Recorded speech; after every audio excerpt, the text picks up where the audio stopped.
اعوذ باللہ من الشیطان الرجیم، بسم اللہ الرحمن الرحیم۔ اللہ تعالیٰ سے محبت۔ الحمدللہ کہ اللہ تعالیٰ نے ہمیں انسان بنایا اور اشرف المخلوقات بنایا، پھر اس نے ہمیں مسلمان بنایا، مسلمان گھرانے میں پیدا فرمایا اور ہم پر بے حد و حساب انعامات اور اکرامات اور نوازشات فرمائے، اور سب سے بڑھ کر ہمیں دین کامل عطا فرمایا، جس کے ذریعے ہم اپنی دنیا اور آخرت دونوں سنوار سکتے ہیں۔ یہ ایسا خزانہ ہے جو دنیا کے تمام خزانوں سے بڑھ کر ہے۔ کیا ہم اتنا کچھ عطا فرمانے والے رب سے محبت نہ کریں گے؟ کیوں نہیں؟ اللہ سے محبت، اللہ کی محبت اور اس کی قربت سے بڑھ کر ہمارے لیے کچھ نہیں ہونا چاہیے، اور اس کی طلب ہر مسلمان کے لیے کسی نہ کسی درجے میں ضروری ہے، کیونکہ مومنین سب سے بڑھ کر اللہ سے محبت کرتے ہیں۔ فرمان الہی ہے والذین آمنوا اشد حبا للہ، سورہ البقرہ آیت نمبر 165۔ ترجمہ، اور ایمان رکھنے والے لوگ اللہ سے شدید محبت کرتے ہیں۔ غورطلب بات یہ ہے کہ محبت چیز کیا ہے؟ کیا اس کی وضاحت کی ضرورت ہے؟ نہیں۔ محبت ایسا جذبہ ہے، ایسا سرور ہے جسے انسان اچھی طرح جانتا ہے، پہچانتا ہے، خوب واقف ہے۔ پھر یہ کہ جس سے محبت ہوتی ہے اسی کی طرف دھیان لگا رہتا ہے، ہر وقت دل میں اسی کی صورت گردش کرتی رہتی ہے، بہانے سے اس کا ذکر کرنے یا اس کو سننے کو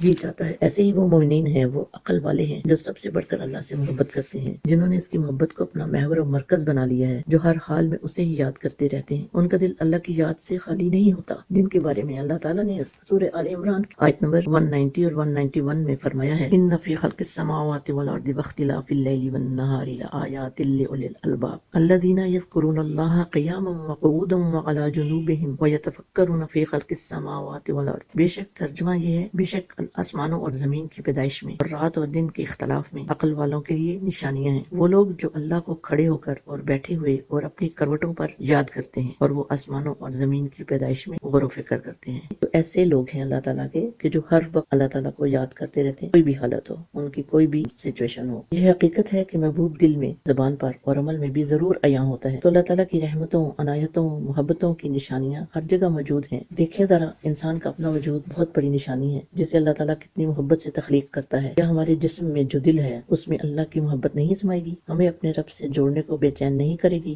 پھر کعبہ کیا ہے؟ بیت اللہ، کیا وہاں اللہ تعالیٰ رہتا ہے؟ جو لوگ ہزاروں میل کا سفر طے کر کے وہاں پہنچتے ہیں، یہ اس گھر کی خالق کی محبت ہے جو اس نے اپنے بندوں کے دلوں میں ڈال دی ہے۔ وہ بندے جب اپنے آپ کو اس کی راہ پر چلا لیتے ہیں، اس کے دین کے لیے خود پا دیتے ہیں، اللہ کی محبت ان کے ایمان کی روح اور جان بن جاتی ہے، تو پھر وہ اللہ کے محبوب بن جاتے ہیں، جیسا کہ سورہ المائدہ آیت نمبر 54 میں اللہ تعالیٰ نے فرمایا ہے، یحبونہم ویحبونہ۔ ترجمہ، اللہ ان سے محبت کرتا ہے اور وہ اس سے محبت کرتے ہیں۔ اور پھر ایمان والے اللہ تعالیٰ کی محبت اور تعلق کی وجہ سے اس کے رسول محمد صلی اللہ علیہ وآلہ وسلم سے، اس کی کتاب قرآن مجید سے، اس کے دین اسلام سے، اس کی امت سے، اور پھر ان سب سے محبت کرنے والوں سے محبت کرتے ہیں۔ اور یہ اسی محبت کا کمال ہے کہ اس محبت کی وجہ سے ہی عرش الہی کا سایہ انہیں نصیب ہوگا، جیسا کہ صحیح مسلم میں حضرت ابو ہریرہ رضی اللہ تعالیٰ عنہ بیان فرماتے ہیں کہ نبی صلی اللہ علیہ وآلہ وسلم نے فرمایا، قیامت کے دن اللہ تعالیٰ ارشاد فرمائیں گے کہ کہاں ہیں میرے وہ بندے جو میرے جلال کی وجہ سے باہمی محبت رکھتے تھے؟ آج جب کہ میرے سائے کے سوا کوئی سایہ نہیں، تو میں اپنے ان بندوں کو اپنے سائے میں جگہ دوں گا۔ سبحان اللہ۔ محمد رسول اللہ صلی اللہ علیہ وآلہ وسلم نے اس محبت الہی کو پانے کے لیے یہ دعا بھی سکھائی ہے، اللہم انی اسألک حبک وحب من یحبک وحب عمل